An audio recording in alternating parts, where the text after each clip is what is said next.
Salut tout le monde, bienvenue à ce neuvième vidéo sur le jeu Napoleon in Egypt qui sera publié éventuellement par GMT Games. Dans cette vidéo, on va voir tout ce qui a trait au siège et à l'assaut des spaces fortifiés.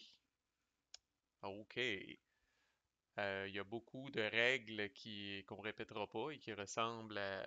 Dans le fond, je vais juste parler des différences entre ça et les field battles, parce qu'un assaut, c'est un combat après tout. Puis il y a quelques petites différences subtiles, mais autrement, c'est très semblable. Alors, d'abord, au niveau de l'étiquette des sièges, si on veut, là, de la mécanique des sièges, euh, la faction qui assiège doit toujours avoir une supériorité numérique d'unités par rapport aux unités qui sont assiégées. Toujours en tout temps. Là, on l'a mis comme ça dans les règles, comme ça, si jamais l'autre joue un événement, puis que là, pendant son événement, il élimine, par exemple, des unités ici de Napoléon, puis soudainement, Napoléon n'a plus ce qu'il faut pour maintenir le siège. Là. Donc, si ça arrive n'importe quand que la faction qui assiège n'a plus la supériorité numérique, elle doit retraiter. Elle doit crisser son camp de l'espace. Et si ça l'arrive, c'est un peu bizarre et stupide, mais encore là, peut-être certains événements pourraient faire ça. Mais si ça arrive lors d'un déplacement, ben là, c'est pas compliqué. La faction retourne d'où elle vient. Mais si Napoléon est installé là depuis 3-4 impulses, puis confortablement campé au Caire, puis que là, soudainement, il n'y a plus ce qu'il faut pour maintenir le siège, là, ben là, à ce moment-là, Napoléon doit retraiter un peu comme un défenseur, selon les mêmes priorités de retraite puis les mêmes restrictions qu'un défenseur qui a perdu un field battle. Donc, une space là, qui n'est pas contrôlée par l'ennemi, qui ne contient pas d'unité ennemie, etc. Ceci étant dit, faire un assaut, ça demande un action point. Ça demande aussi, là, fidèle à... Il y a quelques ressemblances et différences importantes par rapport à Here I Stand puis Virgin Queen, pour ceux qui connaissent, là. Donc, ça coûte un action point pour faire un assaut, ça c'est pareil. La space doit être besieged depuis le début de l'impulse. Essentiellement, ce que ça veut dire, c'est que ça va, dans la majorité du temps, sauf exception via des événements, ça va vous prendre deux cartes pour être capable de faire un siège. C'est-à-dire que même si Napoléon commence ici avec ses 12 unités, puis qu'il joue une carte de 5, puis qu'il dépense son premier action point pour s'en venir au Caire, que l'allié décide de faire retraiter derrière les fortifications de la ville les 4 unités du Caire, même s'il reste 4 action points aux Français sur sa carte, Napoléon ne peut pas décider je fais mon assault tout de suite. Parce que la space n'était pas besieged au début de son card play, il était sur la space d'à côté. Donc il va devoir attendre à sa prochaine carte pour faire l'assaut. Ça permet au joueur qui est assiégé de réagir. Il y a une carte pour réagir. Il pourrait faire de quoi, bouger une autre force, faire jouer un événement chiant, quelque chose. Là. Mais ça donne l'occasion au joueur qui est assiégé de réagir. Mais si la space était besieged au début de l'impulse, là, à ce moment-là, vous pouvez dépenser un point d'action pour la sauter. On a beaucoup simplifié. En fait, on a enlevé de la complexité par rapport à Here I Stand puis à Virgin Queen pour deux raisons essentiellement. Garder le jeu accessible. Euh, L'intention ferme de Pascal et de Tom, c'est que le jeu soit accessible quand même là, pour des wargamers qui commencent et qui ont un intérêt envers les jeux historiques. Puis l'autre chose, c'est que, bon, on est quand même à une époque différente. Là, on est au début 1800, là, donc c'est pas la même, c'est pas le 16e siècle là, de Here I Stand puis Virgin Queen. Fait que, tout ça pour dire que, puis là, c'est plus une petite parenthèse, ceux qui connaissent Virgin Queen puis Here I Stand, vous n'avez pas besoin de vous arrêter quand vous mettez une space en siège. Ça, c'est une grosse différence. Normalement, dans Here I Stand, Virgin Queen, là, ce serait pas Napoléon, mais bon, Napoléon débarque ici avec ses 12 unités, il met le Caire en siège, Napoléon ne peut plus bouger. Okay, c'est comme sous-entendu, parce que là, les tours sont très longs là, dans Here I Stand puis Virgin Queen. Là, une carte dans Here I Stand puis Virgin Queen, ça peut représenter quelques mois. T'sais.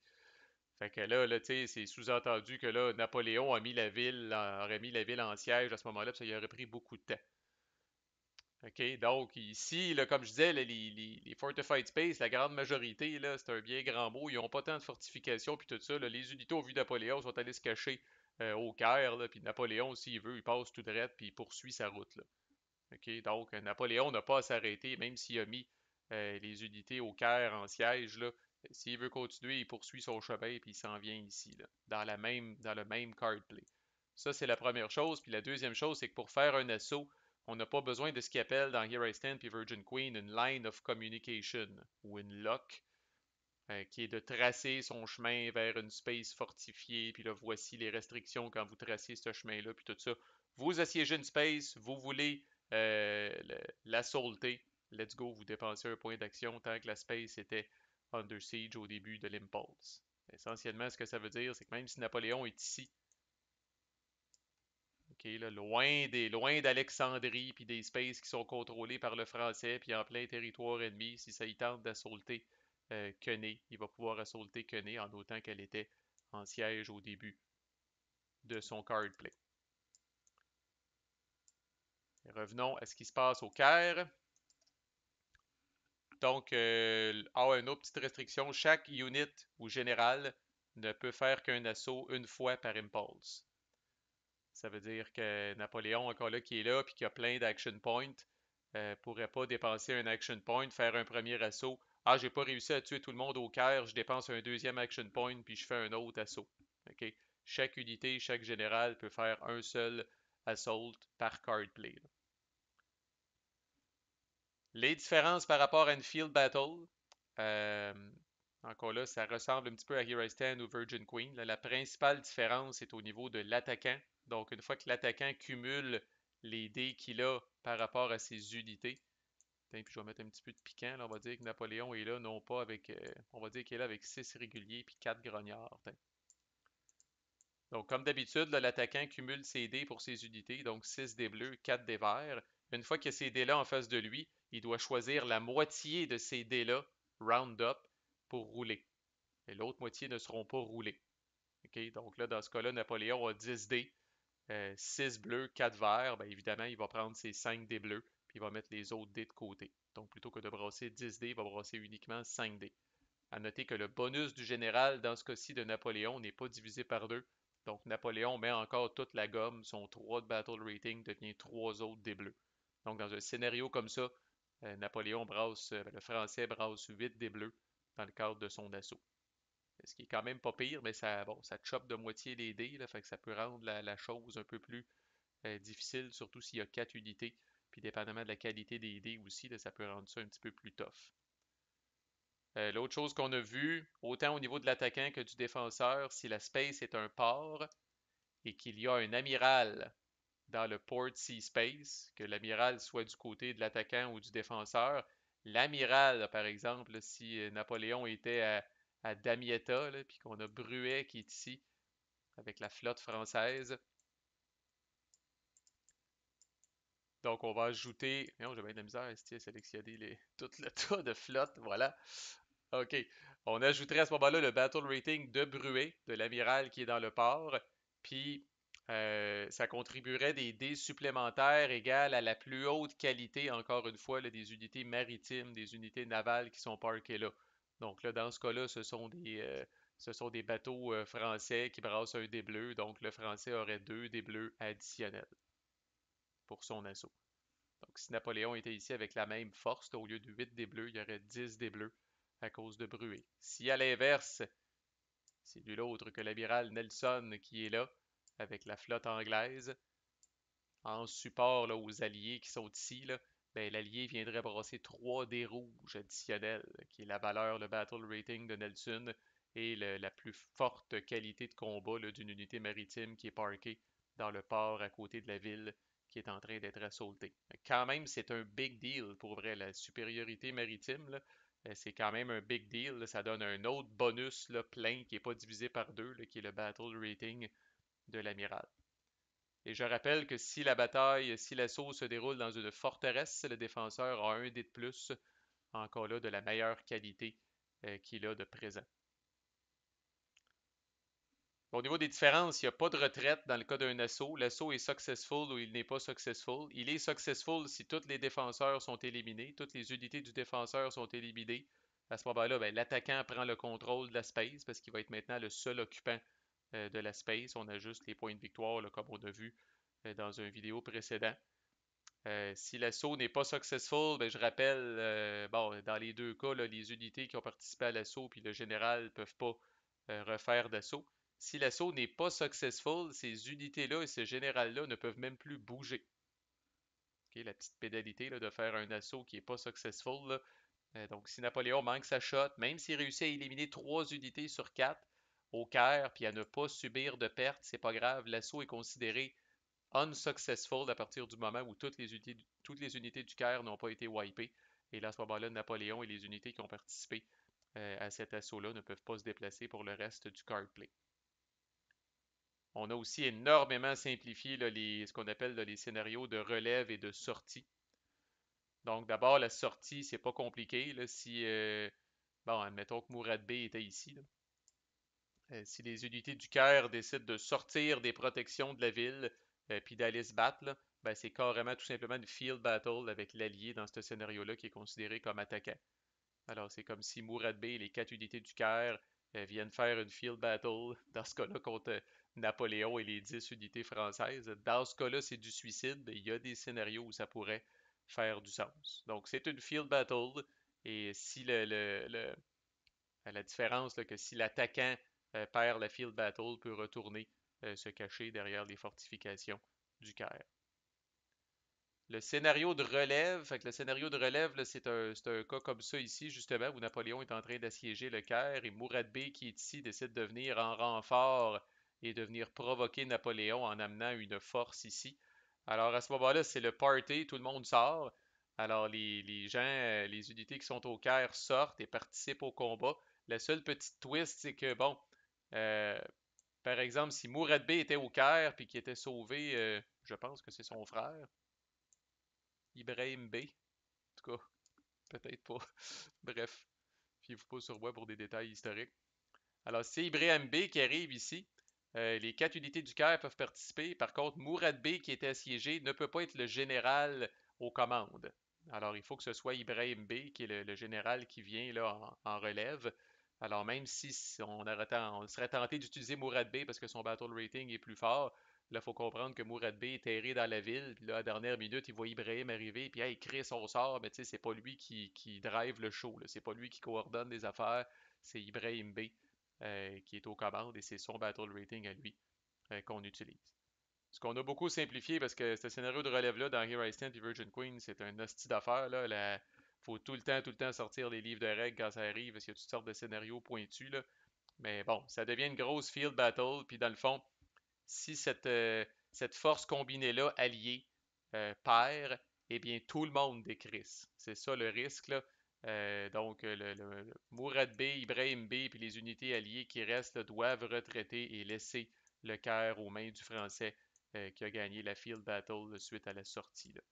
Donc, il n'y a pas de scénario où certaines unités retournent à l'intérieur, d'autres unités retraitent. Là, c'est comme là, on se bat autour de la ville. Là, puis là, à un moment donné, s'ils perdent, c'est comme des bousins, on s'en va. Puis là, ils s'en vont, ils font vraiment une retraite. Là. Ils quittent la ville. L'autre chose qui est très excitante, dernière chose en fait, c'est spécifique aux Français. À chaque fois que le Français prend le contrôle d'une space suite à un assaut, fait que, par exemple, Bonaparte réussit son assaut, là, il réussit à éliminer toutes les unités au Caire. Le Français a 2 options, ben, 3 options en fait. La première, c'est de rien faire. La deuxième, le Français peut faire ce qu'on appelle la répression. Puis la deuxième, c'est que le Français peut mettre la ville à sac. Donc, saquer la Fortified Space, mettre la ville à sac. À date, là, dans le playtest nous montre là, que la plupart des gens vont faire de la répression. Fait que, bon, je vais vous expliquer les deux. Là, fait que la répression, c'est quoi? C'est pas sans danger. C'est la partie du haut de ce player aid-là. Le français brasse un dé. S'il pogne un, il y a une révolte. Right now. Il y a une révolte dans l'espace avec toutes les règles qu'on a vues. Si c'est un Minor City, Major City, 2D, 4D, bon, puis des tapoches, là.